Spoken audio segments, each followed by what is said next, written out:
Hello, everybody.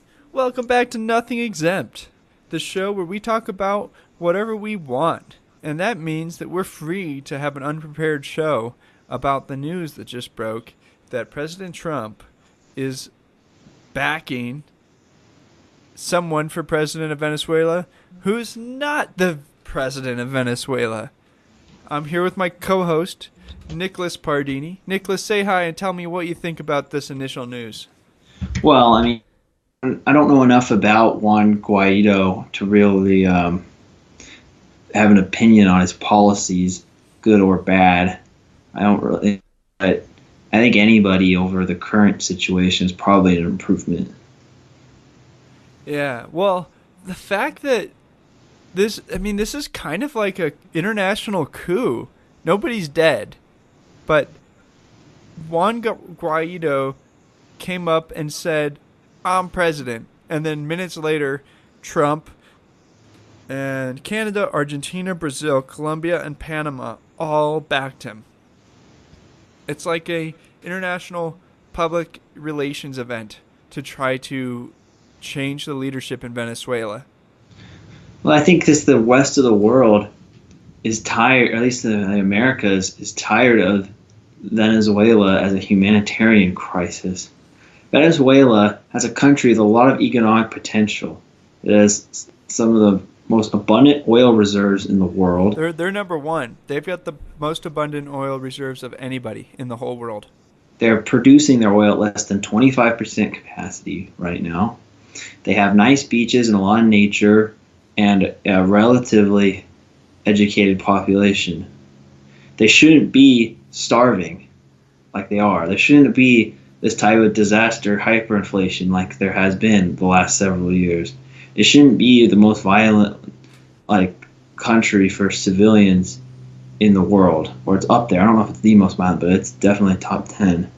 That is just all because of government mismanagement. Hey. I think not using the word socialism is a little bit of a sin here. Socialism is the best diet plan that any country's ever had. It's guaranteed to make your people starve. If you take it to its full extreme and you didn't have enough to begin with, because, I mean, I would argue that Western Europe, a lot of that is socialist, and they're not on the streets.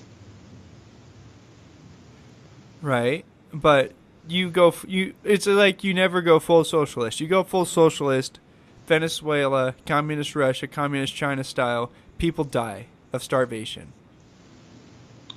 Well, yeah, and then they've got the double whammy of oil prices falling. Yeah, but oil prices falling shouldn't affect you when you're number one in the world with oil.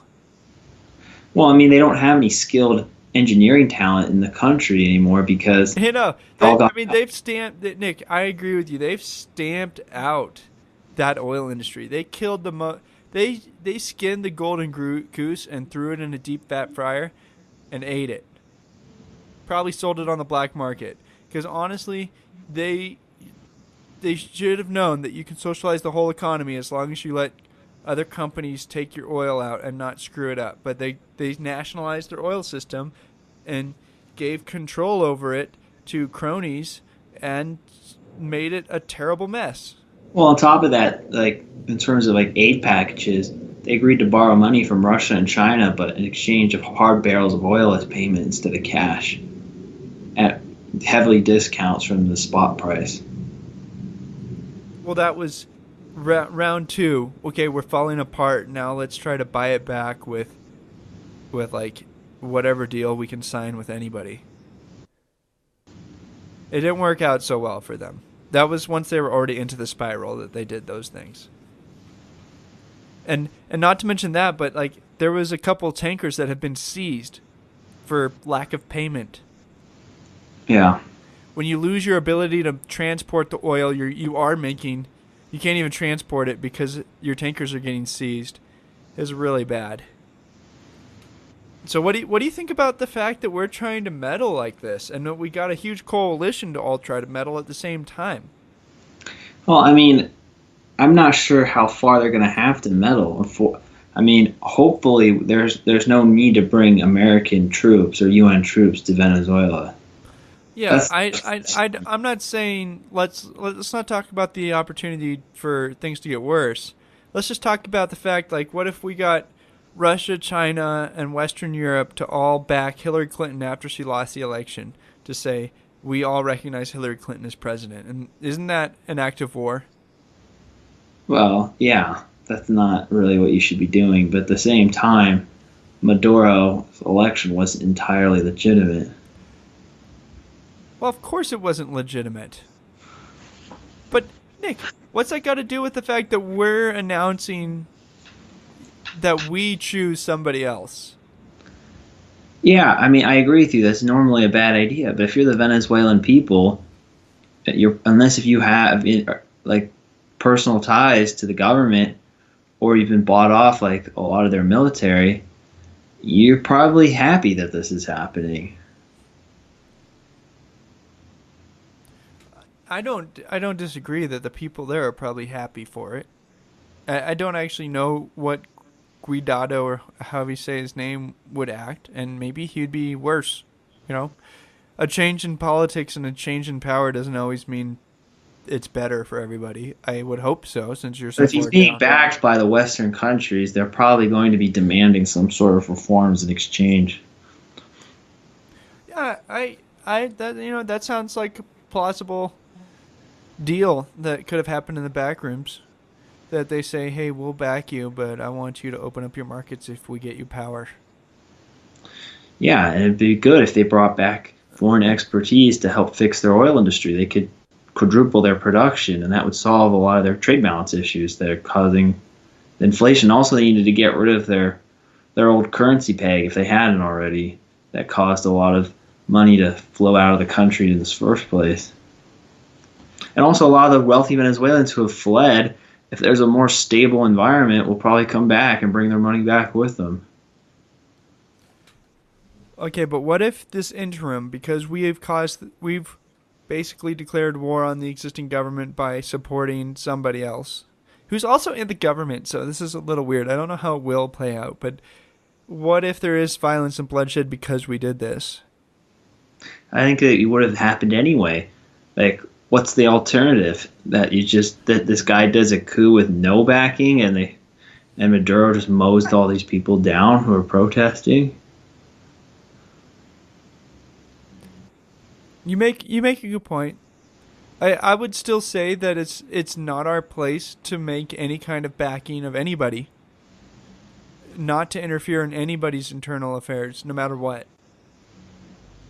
Yeah. I mean, there's difference. I mean, the thing is that if you're just saying that you support this person, is that really enough? I mean, I think my line is I don't want any troops on the ground there.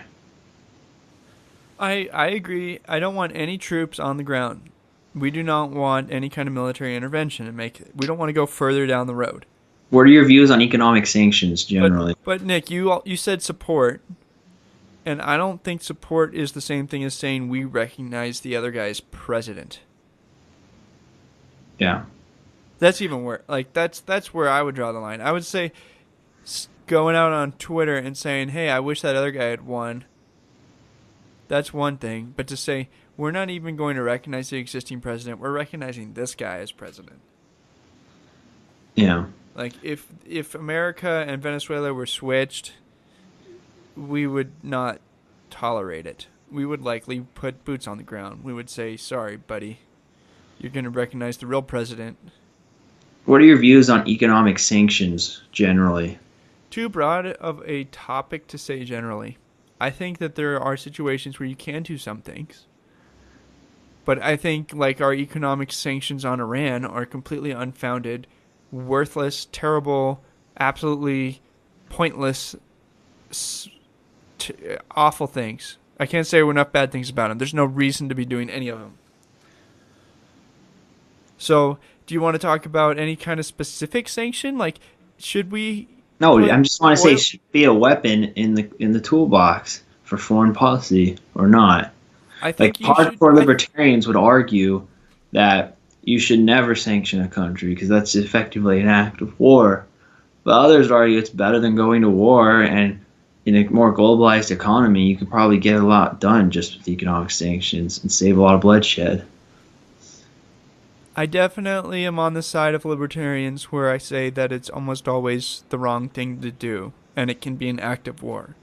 And specifically in Venezuela, having U.S. sanctions prohibiting us from buying oil from them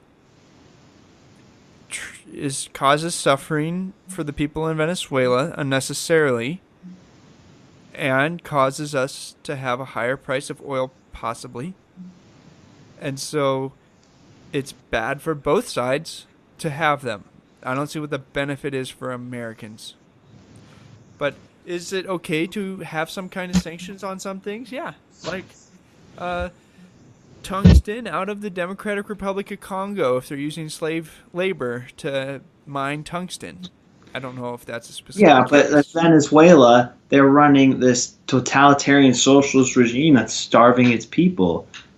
I mean, do you want to endorse that kind of behavior?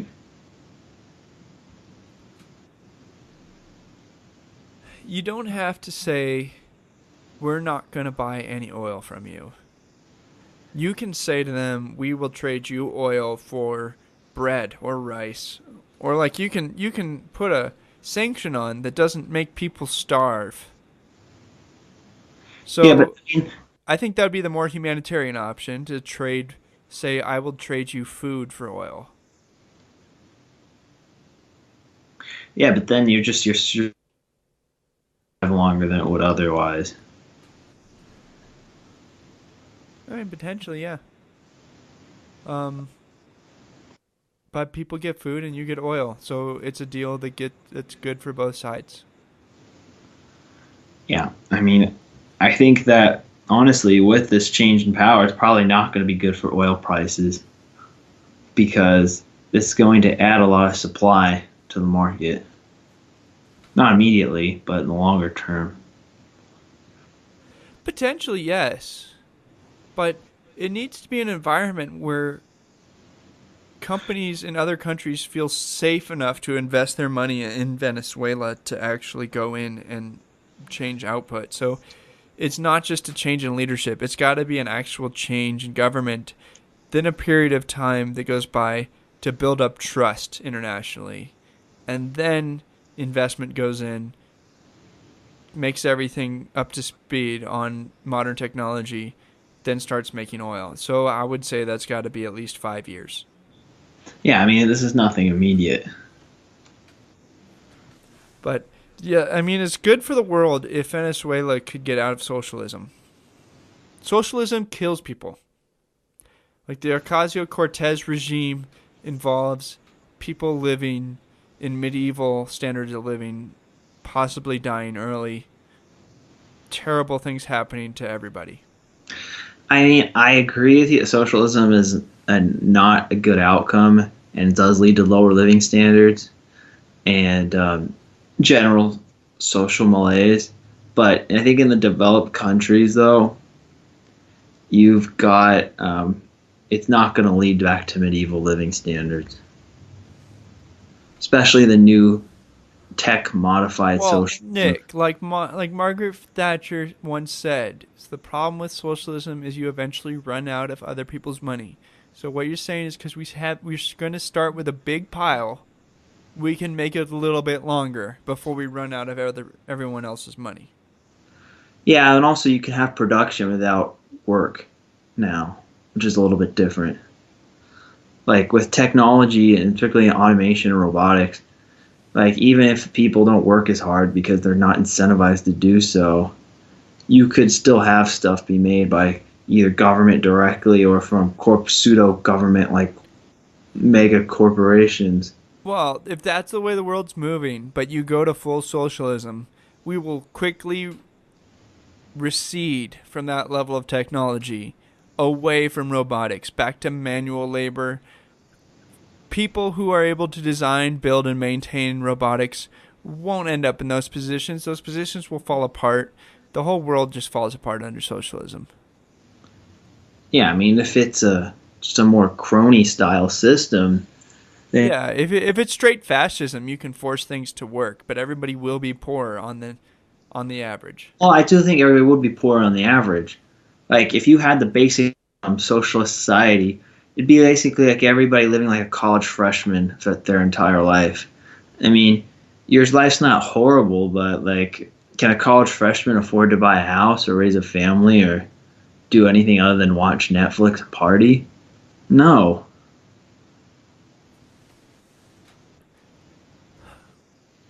Yeah, I'm on board with everything you just said, Nick. That's what I think the floor is for like a Western country going to social, a basic income style socialist society.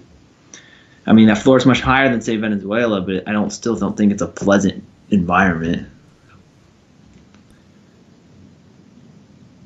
I think there is a scenario where, uh, like Ocasio Cortez's, everybody's going to be taxed and then be forced to fund the green revolution. We close all our nuclear power plants, coal power plants, and build solar and wind, and we don't have enough electricity to actually give everybody electricity all the time. And we kind of just suffer through brownouts and blackouts on a regular basis, and it's worse than a college freshman experience. I guess we'll have to disagree on that one. I hope we never find out. But I don't think we're going to get to full socialism. There's enough skin in the game that the society just won't go that far. I mean, I do think, though, that people on the right are underestimating Ocasio Cortez's popularity. And a lot of the criticism I see of her is the same that a lot of left-wingers give for Donald Trump, saying, like, he's wrong about his facts, he's not telling the truth, he's way over his head, blah, he has no political experience, or well, it's the same criticisms, but it's not going to stop her momentum. She doesn't have to be right. It's not about what she's factually correct or not. It's about the feelings she engenders from her base and the issues that she represents that are not being solved. And that's why they have this perceived anger against the free market when it should be directed towards other things. Yeah, it's not about the truth, it's about how you feel. Yeah. So, Nick, I guess we just need to think about what are our goals, what will be the effect that will give us our goals, but will make other people feel the opposite. So can we get someone to say, I feel like this will help the homeless, but the effect will be we're cutting welfare. Yeah, there's a lot of stuff you can do like that. Yeah, you gotta sell things to people like that then, because they're not gonna sit through the thinking. They're not gonna get to the second level of thinking, the second order, and figure Well, I out mean, what the most obvious one I could think of is election reform. If you want to, and again, I haven't done my full research on a strong opinion one way or the other. If you, for example, wanted to decrease the voter turnout, the way you would do it is by making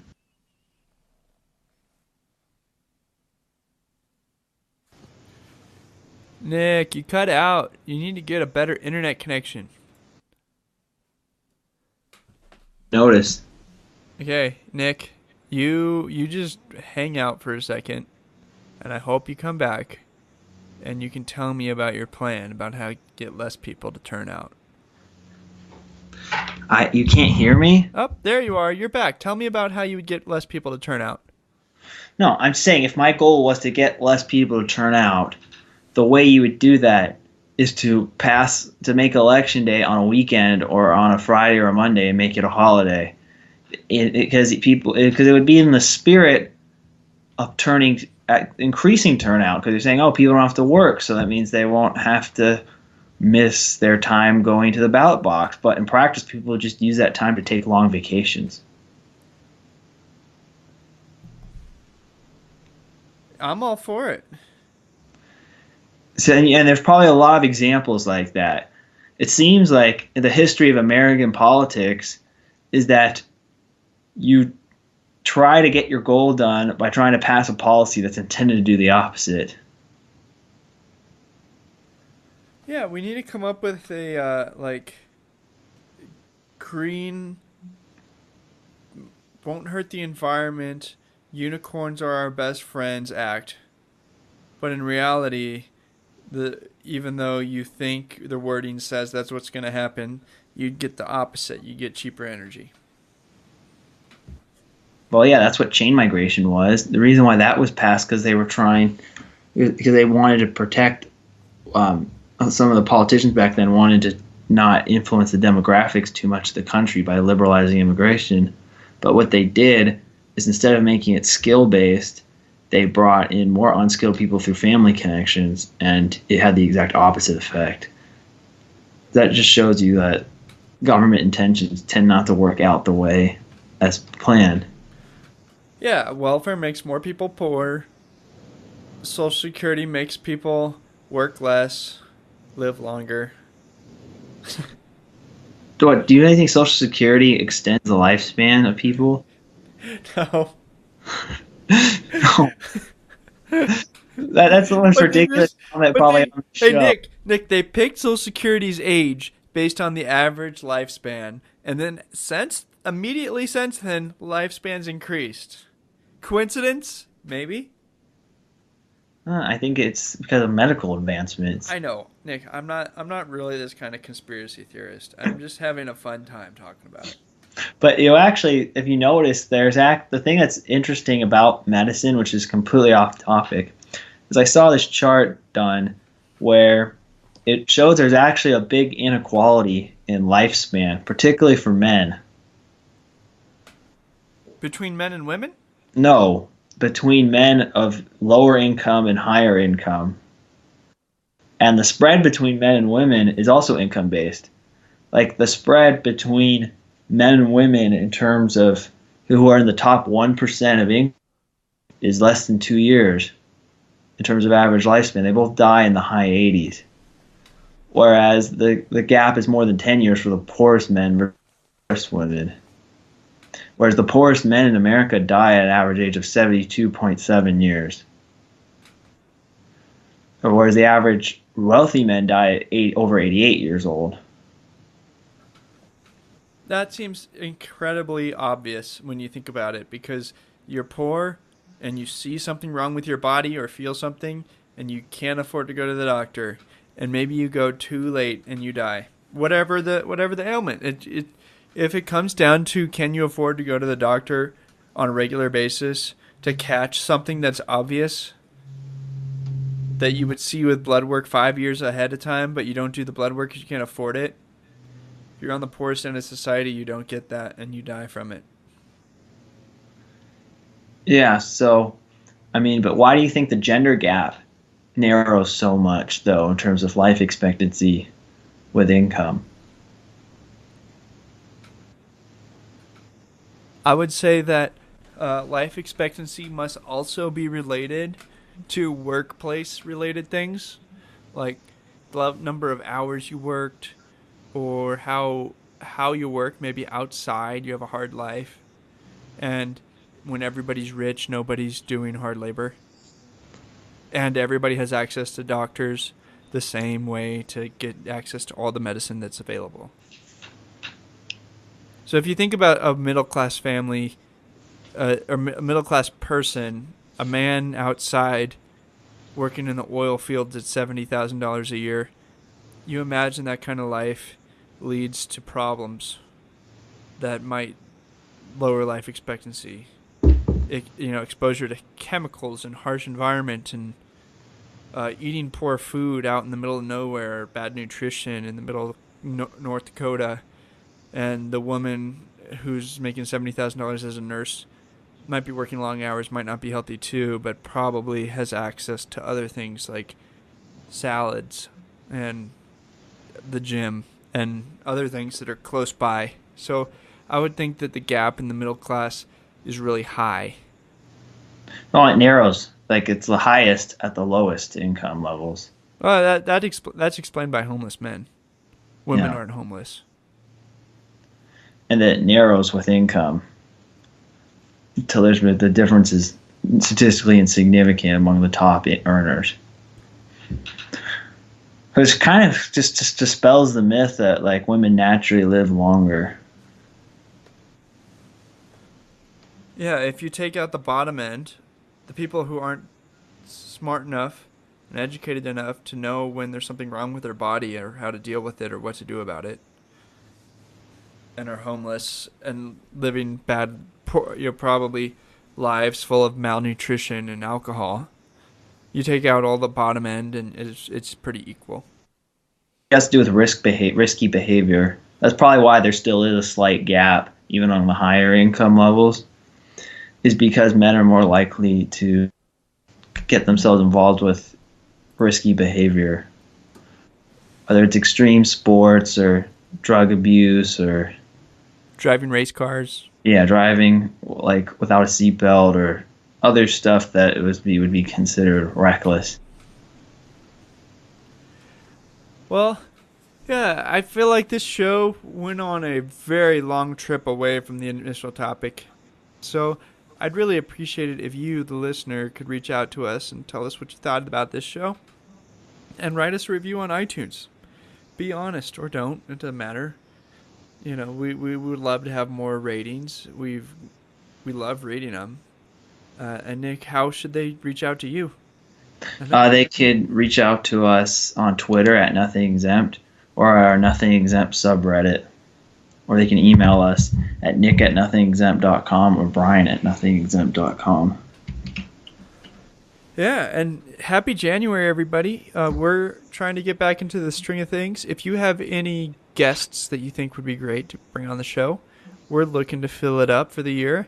We'd be happy to speak with anybody that's interesting on any side of the aisle, any side of anything, really. So just reach out to us at Nothing Exempt on Twitter or on the subreddit with guest suggestions, audio suggestions, anything you want. We're open to it.